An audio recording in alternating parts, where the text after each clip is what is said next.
नमस्कार, बहुत स्वागत है आपका न्यूज 18 का डिजिटल प्लेटफॉर्म आप देख रहे हैं। मैं हूं आपके साथ ऋतु सिंह। राष्ट्रपति डोनाल्ड ट्रंप के दामाद जेरेड कुशनर ने रविवार को हमास प्रमुख खलील अल हया के साथ एक खास बैठक की।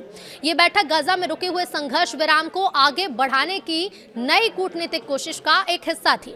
कुशनर आज इजरायल के प्रधानमंत्री बेंजामिन नेतन्याहू से मिलेंगे। नेतन्याहू पर अमेरिका समर्थित गाजा के लिए नए 15 सूत्रीय रोडमैप को ठुकराने के बाद दबाव है। इन बातचीत का मकसद उस योजना को बचाना है जिसके तहत हमास को हथियार छोड़ने हैं और इजरायल को फिलिस्तीनी इलाके से पीछे हटना है। इसमें गाजा के लगभग 20 लाख लोगों को जिंदगी और घनी आबादी वाले इलाके के पुनर्निर्माण का सवाल भी जुड़ा है।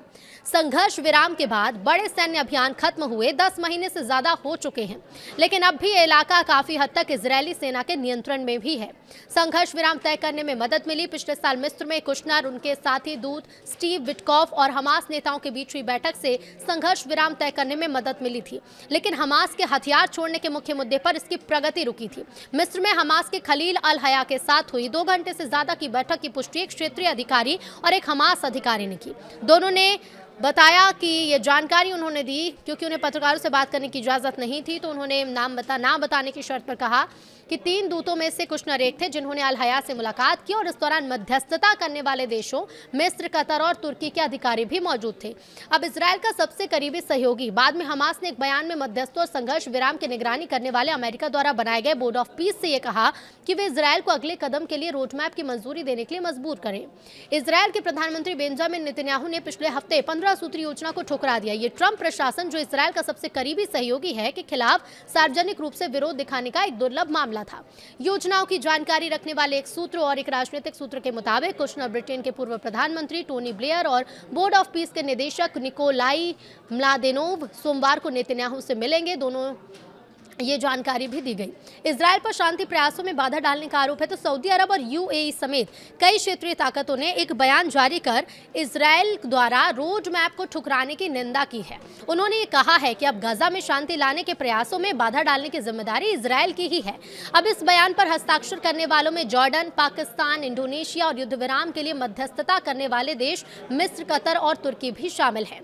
विदेश मंत्रियों के बयान में पीस बोर्ड और अमेरिका से अपील की गई है कि वो ये सुनिश्चित करने के लिए तत्काल और ठोस कदम उठाएं कि कोई भी पक्ष इस योजना को लागू करने में बाधा न डाले। क्षेत्रीय अधिकारी ने बताया कि हमास नेता के साथ कुशनर की बैठक का मकसद नेतन्याहू के साथ बैठक से पहले रोडमैप के प्रति समूह की प्रतिबद्धता सुनिश्चित करना है, खासकर हथियार छोड़ने के मामले में।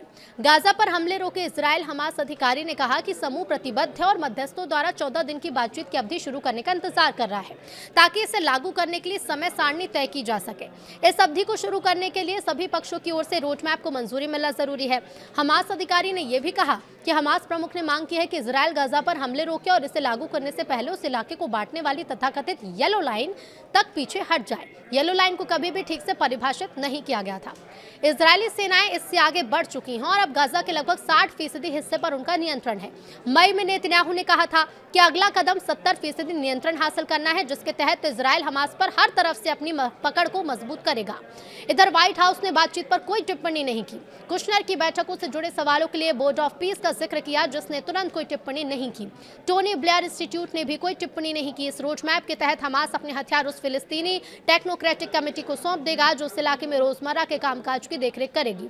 कमेटी अभी तक गाजा में दाखिल नहीं हुई है, लेकिन हमास ने अपने सबसे भारी हथियारों को सौंपने की शर्त एक फिलिस्तीनी राज्य के गठन से जोड़ दी है, जिसे इजरायल की मौजूदा सरकार मानने से इनकार भी करती है।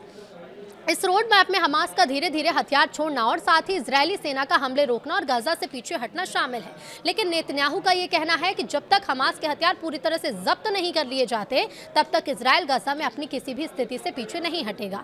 अब इस रुख के कारण युद्ध विराम के अन्य पहलू जैसे पुनर्निर्माण और इजरायली सेना को कमेटी के नियंत्रण वाले इलाकों से अलग करने के लिए अंतर्राष्ट्रीय सेना की तैनाती, इसके साथ ही ठंडे बस्ते में पड़ गए हैं। इजरायल पर हमास के हमले की बरसी है तो नेतन्याहू को 27 अक्टूबर को एक मुश्किल चुनाव का सामना भी करना है, जिसमें वो एक ऐसे गठबंधन के साथ सत्ता बनाए रखने की कोशिश कर रहे हैं जिसमें गाजा पर सख्त रुख अपनाने वाले मंत्री शामिल हैं।